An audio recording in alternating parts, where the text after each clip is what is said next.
hati itu tergolong menjadi 3. Yang pertama, hati qalbun mayyit, hati yang mati.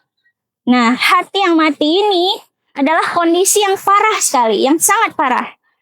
Bahwasanya hati kita udah mati, tidak bisa menerima nasihat, tidak mau lagi berubah, tidak mau lagi mengikuti perintah-perintah Tuhan kita. Dan ibaratnya kita tentu tidak mau ya menjadi orang-orang yang memiliki hati yang mati.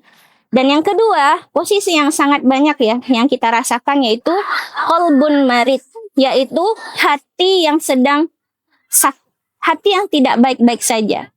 Itu tadi yang saya jelaskan, bahwasanya inilah orang-orang yang masih menyimpan banyak pendaman rasa-rasa negatif di dalam dirinya. Rasa sedih, rasa kecewa, amarah, dan lain sebagainya. Tapi kabar baiknya, Bencana Info Sumber yang dirahmati Allah, bahwa orang-orang pun yang masih memiliki hati yang dalam kondisi sakit ini pun insya Allah bisa disembuhkan. Namun memang kita harus berusaha untuk sembuh, karena tentu harus ada ikhtiar.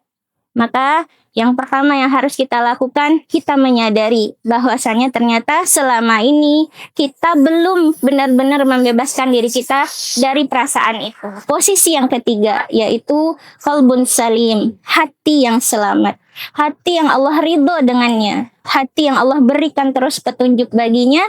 Dan insya Allah ketika kita memiliki hati yang selamat, inilah yang akan membawa kita keselamatan kita di dunia dan di akhirat.